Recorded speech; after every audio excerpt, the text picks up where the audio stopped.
It's time for a Raid Shadow Legends video. We're going to talk about a Reddit post that when I read initially, I was like, oh, I get why they wrote the post, but it's actually not a thing. It says, isn't it kind of annoying that Plarium releases new champions every month? And we're going to talk about our experience with playing this game and how that is not a thing. You agree, right? It's not. It's not. No, it's not annoying. I love it. It's not annoying. It's actually kind of one of the things I think that makes the game good. We'll talk about why. Now, if you have not done so already, there is a link in the description. You like that, don't you?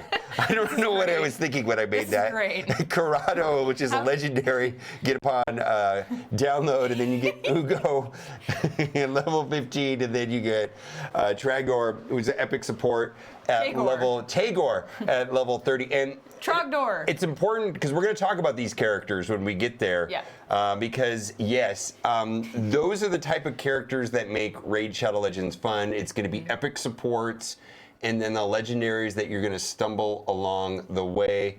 Also, I got to call this out too. In the first 24 hours, use the promo code Monkey King to get Sun Wukong. This is kind of a big deal, and it's ending at the end of the month. And the other options that are out there are good, but they're not as good as this. Yeah, this is the no-brainer choice. I think the other three are fine, but I made a whole video about the other choices, but for me, to keep things simple. So I want to read the post first together, and I got to say that this is a logical point of view. Specifically, we both have played another squad RPG, another hero collector game where you were compelled to collect every new character and every new team that it came out to the game, and you've had this impending doom feeling that you're falling behind. Yeah. And that was really hard to do. For me at the time, I was doing it as a free-to-play player, and that was exhausting, and it made me kind of not want to play the game. Yes, and the other thing too is that, like, just the hallmark example of how Raid Shadow Legends work is Arbiter. Arbiter, you're gonna get for free a legendary character. It's the most banned character in Live Arena. Yep. Second only to Sun Wukong, which is interesting, right? Sun Wukong and Arbiter, which are essentially free, but Arbiter was a character that came out at launch. Oh, yeah. So it's a 6-year-old character that is still the #1 banned character in Live Arena. And free. And free. To get. You get her as you progress through the game. And not power crept. No. So this is a very different way of a game than what I'm used to. Yeah. Oh my gosh, it's so crazy. And in part, it's the reason why this post is not true, but I do think this post is logical. Yeah, it's not logical, but I see. We'll read through it, and it'll make sense on why some people think this way, and we'll kind of explain why we think differently. Oh yeah, I don't know if I would want to collect or need to collect every champion. Okay, isn't it kind of annoying that Plarium releases new champions every month? I completely understand from a business. I'm going to zoom in here. Let's see here. All right, here we go. There you go. I completely understand it from a business perspective, so need to comment on that. It helps to keep this machine running, and people spend money on a game the longer the machine runs. That part is simple. I agree. But from a game design standpoint, as a new player, level 55, hard, brutal, clan boss, pleb, having new champs constantly introduced makes me feel like I'll never catch up. Well, we'll get to that, because I had a response to that right there when I read that. I was like, oh, does this feeling go away when you have resources and know how to consistently do fusion events? Like, yes, yes, that is true. And as a completionist, it frustrates me, I never collect them all. Also, probably true. Yeah, I think that sentence is also true. If I'm not mistaken, some champs can no longer be acquired. Yes. Yes, there's some champs that I do not have that I want, like Ninja. Yeah. Nope. Nope. Nope. Not even in a random orbs. Rhonda? Nope. Not gonna happen unless they re-sign special event or a Prism Shard summon. That's all I can think of. No, they don't have. They're not in there. They're not in those shards. I know. Yeah, they would have to like re-sign a contract with Ninja for it to come back. It's not happening, anyways. But even if all champs were acquirable, adding 5 champs a month makes completion ultimately impossible. It makes it very expensive. Yeah. Very expensive, yeah. I played other pay-to-win champ battlers, Valor Legends, that have much slower rates of adding new champions. It was really cool being able to chase the best setup and then be rewarded with a few months of power between new releases. That game dynamic does not exist in the game, it seems. This is also true. Anyway, I do love the game. Will continue to play. It's by far the highest quality mobile game on the market. I'm an active player and I've spent a decent chunk of change over the months on the high value buys. Anyway, I have a clan that I can join, can learn the ropes and carry me a bit. Current clan struggles to finish brutal clan boss, and then I want to be in a clan that can do Nightmare, Ultra Nightmare, which Join ours. Run, don't walk. You really need this, by the way. It's a game changer when you can double chest Ultimate Nightmare every day with one key. I can't do it one key every time because I messed up my build, but I can do 2 key for sure. Right. So here's the thing. I think that I'm just going to make an assumption right here that this person has had a good experience with Valor Legends, where I've had a bad experience, which we stated at the beginning of the video, where it wasn't like fun or cool. It was compulsory. Compulsory that to have every new champion and have the latest and the greatest, or else. And then it also led to a situation where everybody has the same roster. And everybody builds the exact same thing for Arena. Yes. So the thing about Raid Shadow Legends is that new characters come to the game and you don't need any of them at all. Like, do you ever, when a new character comes, do you feel like you... The only one that I was like, when they came out, I was like, oh, I really want that was Chalco, and then I got him, and I was like, I'm glad I got him. He was a great champion, but usually I do a coverage video every single month when the new champions are, like, their kits are released, and I go over each one, and honestly, most of the time, I never feel like, oh, I need this champion, like, right now. The only ones that I ever feel like I need to get right now are the ones that they release for free, because it's free.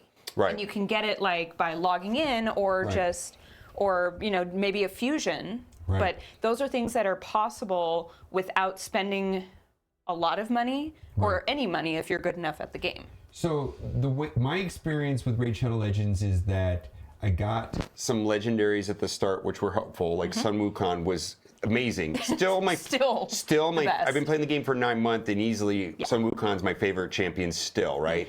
Mine and too. then then there was also legendaries that I got for free by playing the game that are super vital, like Arbiter.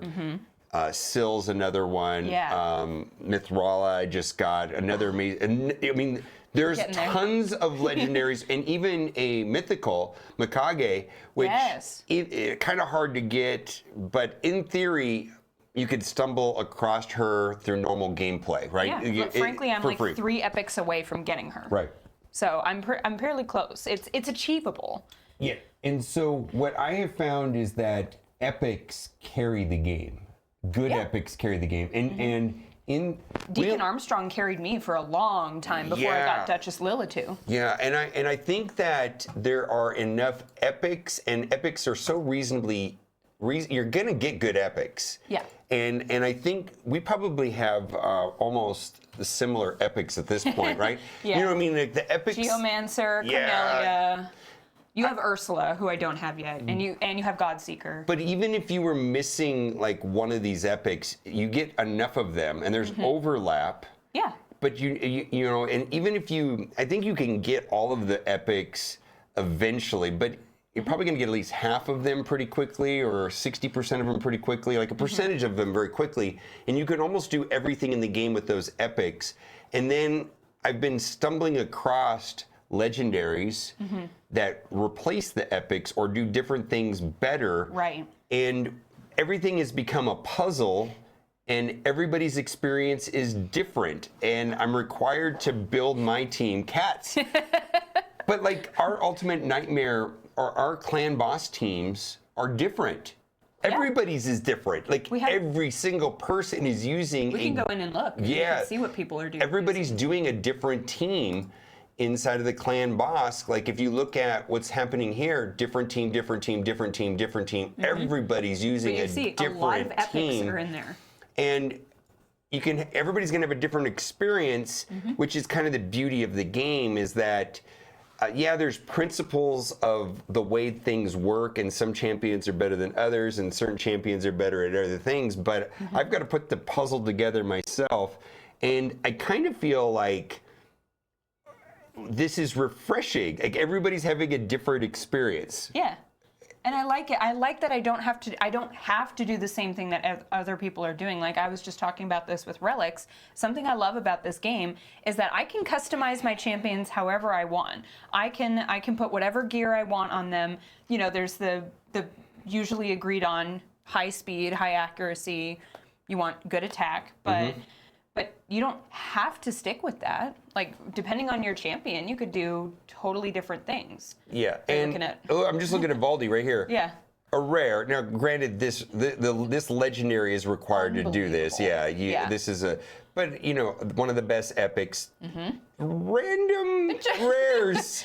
You know, and this leveling them up. And Haikatoon is essentially a free epic. Yeah, you get her what, 30 days, 60 days of logging in? They give you so many free characters to fill the gaps. Like over time, where if you don't stumble across a champion to get through something, eventually they're going to give you something that'll work. Like we talked about Syl.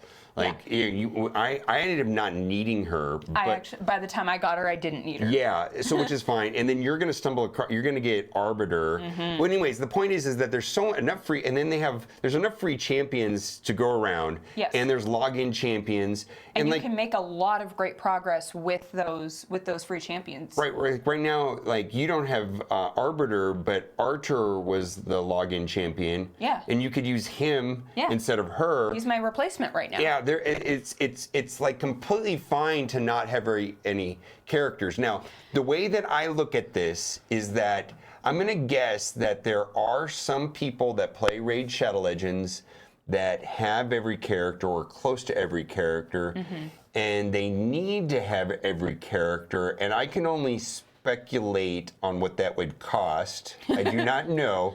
A lot. But a completionist in Raid Shadow Legends, if you're wanting to do that, I'm just going to tell you right now, I think the cost is ungodly. And it's going to take a really long time. Yeah, and you don't need any of these champions at some point. No, I mean this is not Pokemon. No, you don't need to collect them all, and if you're that kind of person, I understand some people like that kind of game where you want to get everything. There you go. Yeah. There you go. This might not be the game for you because it's going to take hundreds of thousands of dollars to get everyone. And most content creators that have been playing since launch do not have every character. No. They just don't. No. And it's not needed. It's absolutely not needed. And I don't mind this either because I like seeing something that I love about this, and the reason I was like, no, when I saw this post was I like seeing that they're constantly adding characters and ones that are not necessary because it tells me that the developers care about this game still. They're trying to keep it up to date. They have creativity and they have these cool ideas. Like one of the champions that came out in April was a lizard man who wields bees. Yes. And it was so funny and I thought it was so creative and cute. And I love that they're throwing that in. He's not that particularly good of a champion, but it's fun. And I like seeing them have fun with the game. This isn't a game for completionism unless you want to spend hundreds of thousands of dollars, maybe more than that. Actually, I've heard wild numbers out there. This is a game to challenge you to solve content with limited tools available to you. And my experience is that with the tools that I've gotten through normal gameplay or for free, you could do it. Yeah. It's completely fine. Yeah. There are better champions that do it better, and maybe I'll get one, and maybe I'll get lucky, but it hasn't been that experience. Like, I feel like it's a good experience without spending money now. I do also agree with you. Like, there's sometimes a fusion character that's kind of hard to get, and I had saved the resources to get Fabian, but if I hadn't, then maybe it would have cost a little bit of money, but I wanted Fabian, and I had the resources. I just finding that I have no lack of anything, and then when I do open a Sacred Shard and get something cool, it's like a bonus. Yeah. I haven't think. Now, this is the part that I don't think a lot of people understand is that the game has a lot of champions. We're talking like So as of today, 941. early May. And in general, I don't think there's a common that I was able to make use of. I've got one uncommon. There's one uncommon that people consider good. Yeah, there's one, and I'll pull it up. I've got it starts with an A. Arminger. Yeah. And so there's this is where we're going at. Like they're just these characters that we're talking about are just food, right? Except for this guy, right? And in general, you know, commons and uncommons, I don't think they even release commons or uncommons anymore. Rares are also somewhat not useful. Yeah. I'm at that point in my game where I'm not really using any rares besides Kale. Yeah. And that's just to complete my advanced quest. So I've got these are some of the rares that I've found useful, but I'm finding, like this is my starter champ, but I'm finding that they're not as useful as they once were. So, you know, for me, I'm sure there's other ones, but I'm just not using them as much. Epics, for me, was the backbone of getting started, specifically the supports, and that's why the link, if you do sign up for the game, the link is going to give you 2 of them that are very useful. Like you're going to get started right out of the gate with 2 legendaries and 2 epics, and the 2 epics are going to be support champions, and so I'm mostly getting value from epics and support champions. And, you know, there's so many good ones. You know, you talked about Deacon. Love Deacon. We've got Doom Priest. There's a ton of really good ones. Vorgoth is terrifying. Seer. Yeah, Seer. We both have now. Seer is a damage, but yes, you know, that's a damage dealer. Very, very good also. And then Geomancer is probably the king epic, one of the better epics. But anyways, there's a ton of epics, and most people have them, and like it's very easy. They're very attainable. I have 4 Geomancers. Yeah. It's nuts. I don't think you're gonna get all of them. Like, and to get one might take a long time. Like, if you're looking for a specific one, I've heard people say that they are looking for XYZ epic for Mikage, and it took them years, but you know what I mean? But great, right? But there's advanced where they allow better access to them, like where like if they just did a bunch. Yeah, where ancient shards, right? you open 40 ancient shards and you're guaranteed to get the one one of them that you're missing. So there's ways of getting like targeting what you want. And then what I'm finding is that legendaries, which there are a ton of them, not all of them are useful, frankly. Not all of them, no. But I'm finding that I keep all of them, but I don't use all of them. Let's say like a really good epic that you use every day does 2 or 3 things really well. You may stumble on a legendary that does 3 or 4 things really well. I mean, this is kind of how it works. Right. And then mythicals is just like, what? I've got one. I don't know. They're not. You're not. I hear people never getting these. Yeah. Never getting these. I've seen Reddit posts of it all the time. Yeah, and I mean, there's a guy that I watch that's never gotten one, and he's been playing the game since start. But they're very powerful, and it's kind of what I've been hearing is that it's kind of shifted where mythicals are the legendaries are the epics, and epics are now the rares. Does that kind of make sense, right? Because we're not really using rare. I'm not even using rares. I mean, I have a couple built up and they're helpful sometimes, but I'm not using them like I used to. And then, and my epics are slowly, you know, I'm replacing them as time goes on with legendaries that are useful. And I'm looking for new legendaries all the time. So, anyways, I think this is a good thing, and I don't think that this will be a great experience for someone that's completion unless you have a lot of money. The game is to challenge you to solve content with limited tools available to you. There's a ton of agency. All of the puzzles in the game, the solutions that I've come up with are very different than yours. Like if I look at your dungeon, your dragon team and your fire knight team and your spider team, every team that you use is different than the team I use. We have to figure it out with what we have, and that's kind of the style of Raid Shadow Legends. So to get your journey started properly, Corrado, the Fox Hunter's legendary out of the go, and then 15 is Ugo, which is going to be one of these core support champions, and then Tagore is going to be another epic support champion that's vital. Particularly good in arena. Very good. And then Sun Wukong, I got to tell you, this is it's still my favorite champion in the game is Sun Wukong, but that's promo code Monkey King. It's a bit of a trick to do this on iOS. You have to go to the website. Yeah. And so this is for new players. You got to use it in the first 24 hours. Link to the website if you're on iOS, but in Android and iOS, it's pretty easy to do. You just click a tab. Anything you want to say before we go? Nope. All right. Bye for now. Bye.